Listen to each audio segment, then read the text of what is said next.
हरे कृष्णा।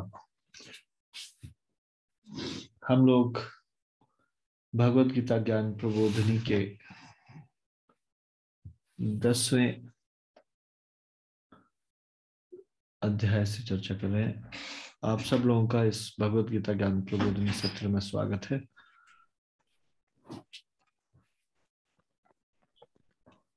इससे पहले कि हम ये शुरू करें, कृपया आप सब लोग मेरे साथ ये प्रार्थना बोलिए। ओम अज्ञानतिमिरन्धस्य ज्ञानाञ्जनशलाकया चक्षुरुन्मिलितं येन तस्मै श्रीगुरुवे नमः। श्रीचैतन्यमनोभीष्टं स्थापितं येन भूतले स्वयं रूपः कदा मह्यं ददाति स्वपदान्तिकं। वन्देऽहं श्रीगुरोः श्रीयुतपदकमलं श्रीगुरुन् वैष्णवांश्च श्रीरूपं सागरजातं सैगण रघुनाथान्वितं तं सजीवं साद्वैतं सावधूतं परिजन सहितं कृष्ण चैतन्य देवं श्री राधा कृष्ण पादान सैगण ललिता श्री विशाखान्वितांश्च। हे कृष्ण करुणा सिंधु दीनबंधु जगतपते गोपेश गोपिका कांत राधा कांत नमोस्तुते। तप्त कांचन गौरांगी राधे वृंदावनेश्वरी वृषभानुसुते देवी प्रणमामि हरिप्रिये। वाञ्छाकल्पतरुभ्यश्च कृपा सिन्धुभ्येव च पतितानां पावनेभ्यो वैष्णवेभ्यो नमो नमः। जय श्री कृष्ण चैतन्य प्रभु नित्यानंद श्री अद्वैत गदाधर शिवासादि गौर भक्तवृंद। हरे कृष्ण कृष्ण कृष्ण हरे हरे, हरे राम राम राम हरे हरे। तो हमने कल पढ़ा था पुनर्जन्म क्या है। आज हम इसके आगे चर्चा करेंगे। साइंटिफिक प्रूफ,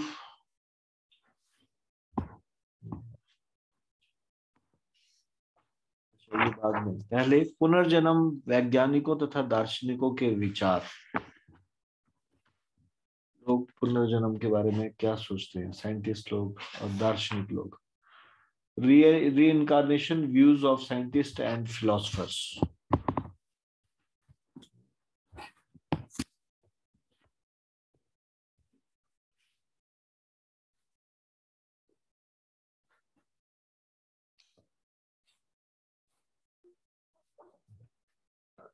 कई शताब्दियों से, throughout the centuries, intelligent और नॉन फेनेटिक थिंकर्स, उनका सरप्राइजिंग नंबर है, अप्रत्याशित संख्या है ऐसे लोगों की जो पुनर्जन्म में विश्वास रखते हैं।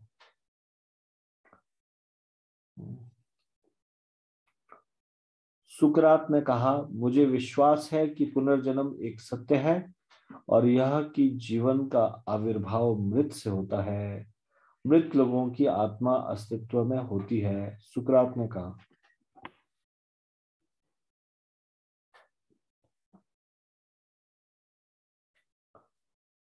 राल्फ वाल्डो इमर्सन, वो भी इस बात से सहमत थे।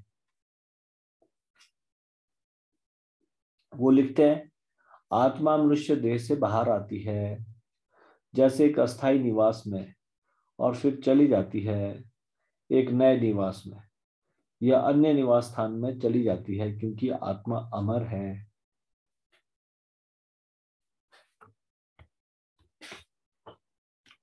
थॉमस एडिसन, बेंजामिन फ्रैंकलिन,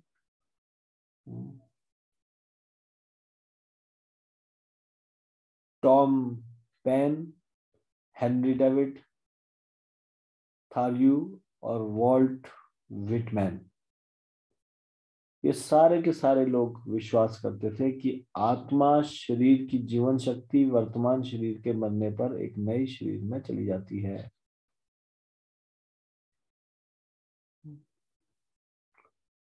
जो मॉडर्न साइकोलॉजिस्ट है, one of the greatest modern psychologist, Karl जंग, तो ये कार्ल जंग कहते हैं,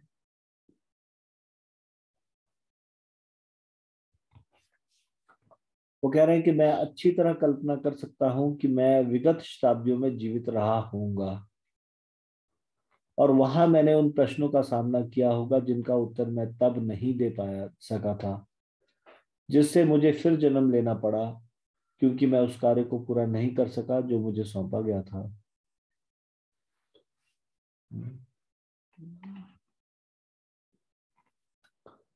तो एक बहुत प्रसिद्ध वैज्ञानिक है, one of the most celebrated scientist, Benjamin Franklin.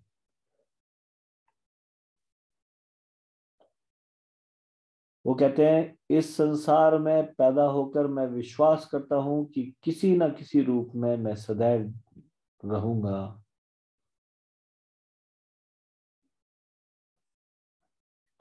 तो रीइंकार्नेशन जो है वो वेस्ट के इंटेलेक्चुअल्स, बुद्धिजीवी और साधारण जनता का ध्यान आकृष्ट करता रहा है, ये पुनर्जन्म। और तो और जो वेस्ट की फिल्म्स है, नॉवेल्स है, वहाँ के प्रसिद्ध गीत है, पॉपुलर सॉन्ग्स, जो वहाँ की पत्रिकाएं इत्यादि है,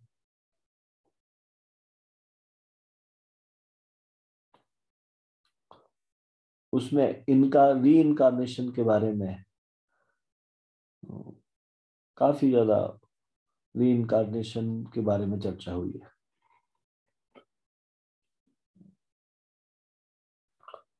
पुनर्जन्म का कोई वैज्ञानिक प्रमाण है क्या? क्या वैज्ञानिक प्रमाण है? हाउ कैन वी से पुनर्जन्म होता ही है?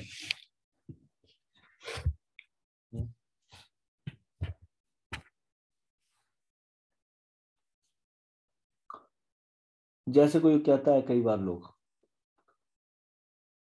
कि कौन जानता है मृत्यु के बाद क्या होता है।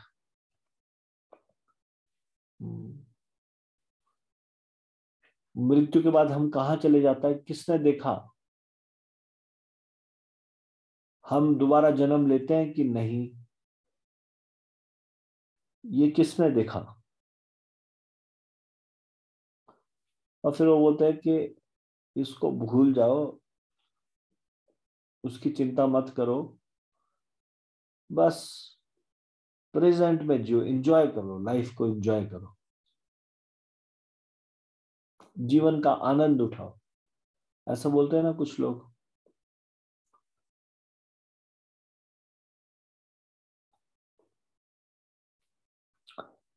तो यहाँ पे हम प्रैक्टिकल प्रूफ री इनकारनेशन के, जो रिसर्च वर्क के द्वारा किए गए, spontaneous past life memories of children, उसके आधार पे, बच्चों के पूर्व जन्म की स्मृतियों के आधार पे अनुसंधान कार्य हुआ, उसका प्रमाण यहाँ पे देंगे। अगर आप इंटरनेट में सर्च करोगे doctor Ian Stevenson, doctor Ian Stevenson, ये प्रोफेसर थे, इयान स्टीवनसन कार्लसन, साइकेट्री के प्रोफेसर थे यूनिवर्सिटी ऑफ वर्जीनिया में।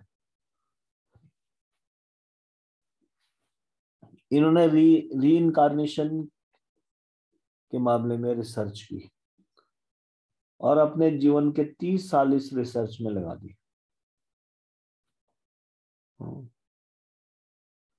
इन्होंने 3000 केसेस से भी ज्यादा केसेस स्टडी किए,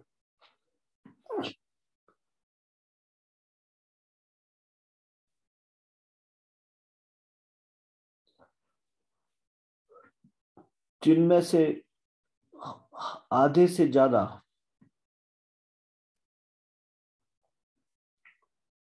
वो सॉल्व्ड टाइप थे। सॉल्व मतलब सुलझ गए थे, मतलब सुलझे हुए किस्से थे। यानी कि जब बच्चे ने पूर्व जन्म के बारे में बताया, फिर उसके बाद उसने एग्जैक्टली बिल्कुल सही बता दिया, बिना उस स्थान में जाए जिस जगह में वो पहले पैदा हुआ था। तो यानी कि 3000 केसेस को उन्होंने साइट किया। जब भी उनको कोई भी खबर मिलती कि उसको कुछ पूर्व जन्म की याद है, तो वो वहां पहुंच जाते और फिर उसके बाद उन सब से वो उनसे मिले, उनसे बातचीत की। ऐसे करके उन्होंने 30 सालों तक ये काम किया। न केवल भारत में, श्रीलंका, लेबनान, तुर्की, थाईलैंड, बर्मा, इनमें से कम 64 ऐसे केसेस थे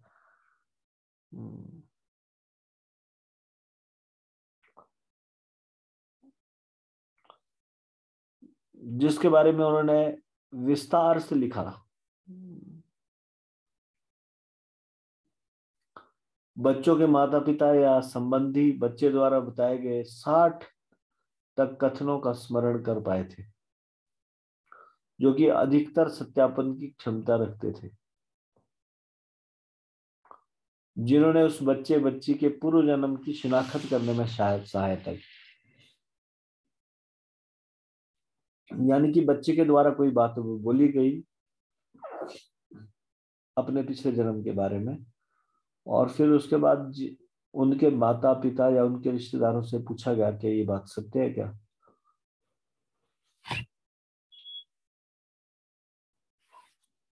तो उन्होंने इस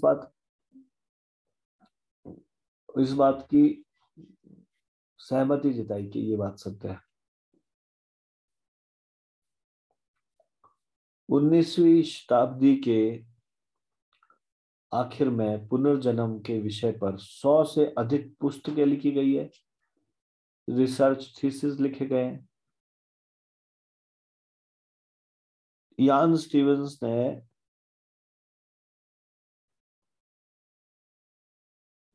एक आर्टिकल लिखा यूएसए में, the journal of nervous and mental diseases, उसमें एक आर्टिकल लिखा। उस आर्टिकल का नाम था the explanatory value of the ideas of reincarnation.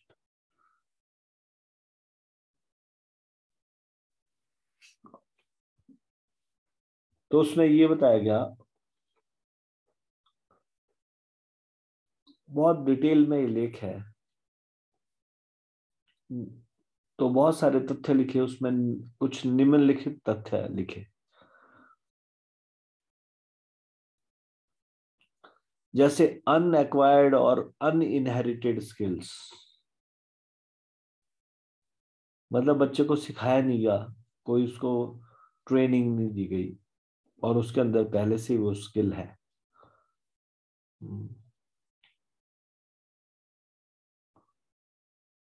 ना तो माता पिता में थी वो स्किल, प्रेजेंट माता पिता में ना उसको सिखाई गई, लेकिन पूर्व जन्म से के कारण वो स्किल थी।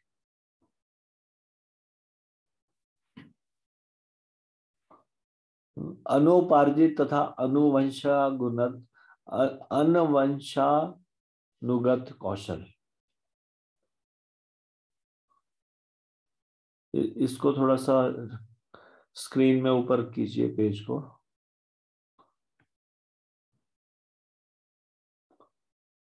विष्णु का प्रभु इसको डिस्प्ले कर रखा है, इसको ऊपर कीजिए प्लीज।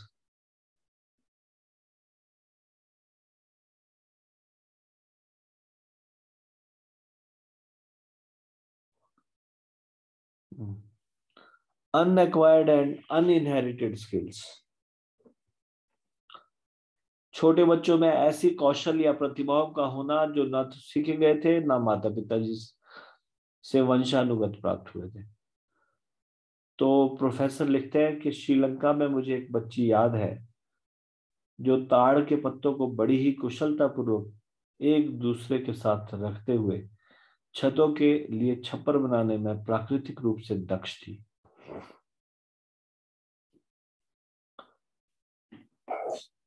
उसे उसमें कभी भी प्रशिक्षण नहीं दिया गया था। उसका परिवार उस व्यक्ति से जिसे वह याद कर रही थी कई स्तर ऊंचा था,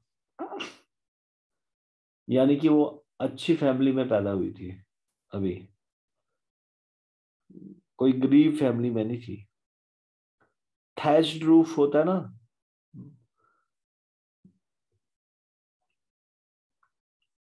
ताड़ के पत्तों का बनाया हुआ छत,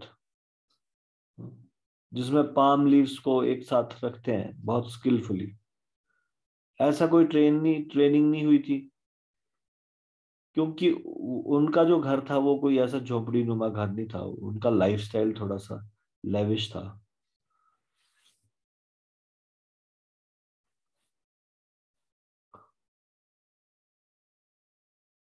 तो जिनके घर में वो पैदा हुई बच्ची, उनका स्तर ऊंचा था, उन्होंने छप्पर बनाने का कभी झंझट नहीं लिया। उनकी छत जो थी वो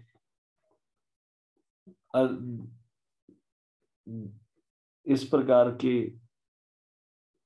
पर्ण कुटीर की तरह नहीं थी, जस्तेदार छत थी।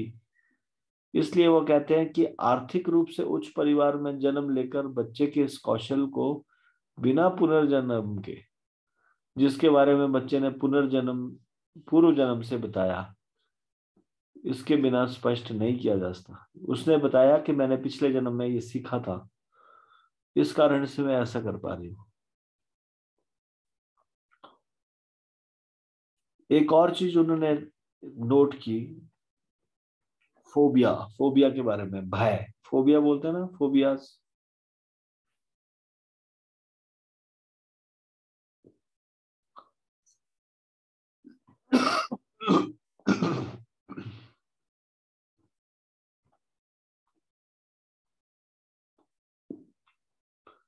50% केसेस में चाइल्ड को जो फोबिया होता है, कम कई कई बार बहुत यंग एज में व्यक्त किया जाता है।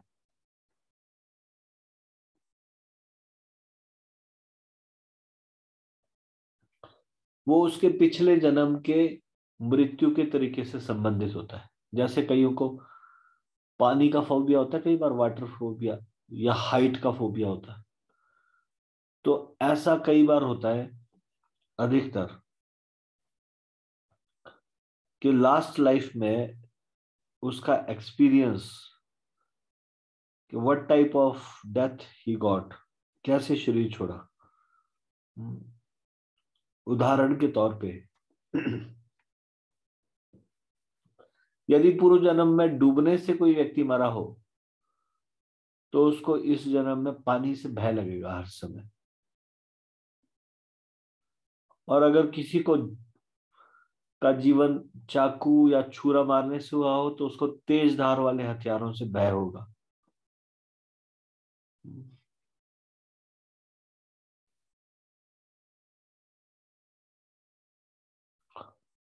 तो अगर शूटिंग से कोई मरा हो, शूटिंग मतलब कि गोली लगने से, तो जो गोली वाले हथियार होते हैं, जैसे कि पिस्टल, राइफल इत्यादि, उससे वो, उसका भय उसके बचपन से होगा।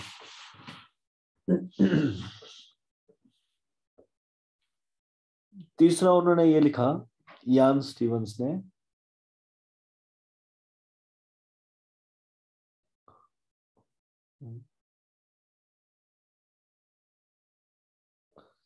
जैसे दो जुड़वा बच्चे हैं, उनके स्वभाव में कई बार अंतर होता है। भले ही हम शक्ल जुड़वा बच्चे एक ही अंडाणु के विभाजन से पैदा हो, उनके स्वभाव में जमीन आसमान का अंतर होता है।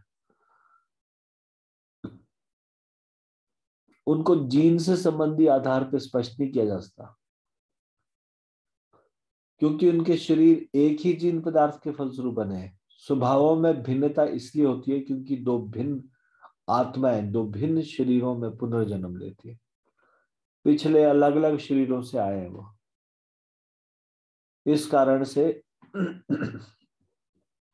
अलग अलग उनकी हैबिट्स है, अलग अलग उनका स्वभाव में भिन्नता है।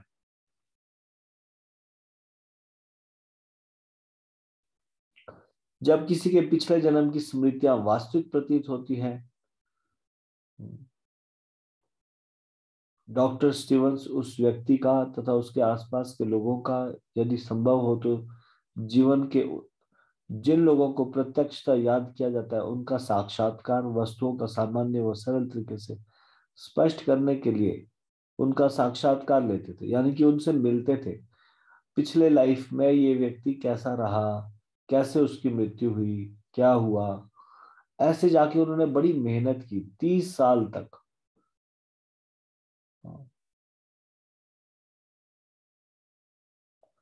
और इसके लिए उन्होंने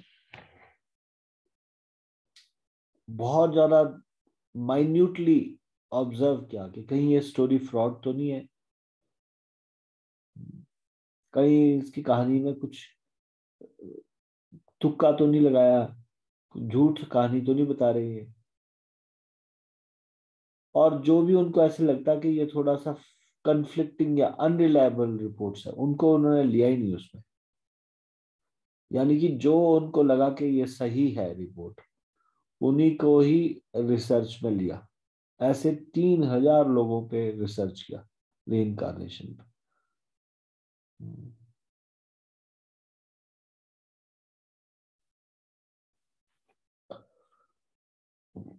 जब तक वे अन्य किसी संभव निष्कर्ष पर नहीं पहुंच जाते, तब तक वो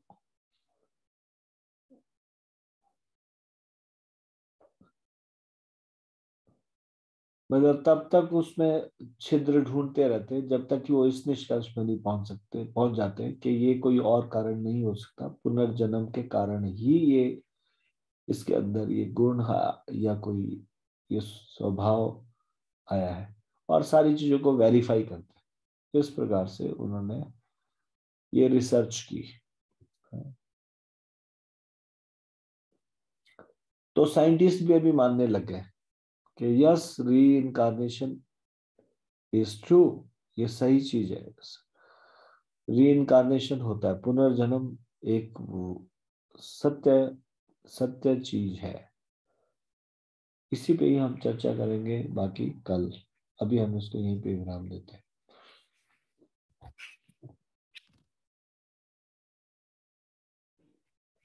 भगवत गीता ज्ञान प्रबोधिनी की जय, श्रीमद् भगवत गीता की जय, शिल प्रभुपाद की जय, ताई गौर प्रेमानंदे, हरि हरि बोल।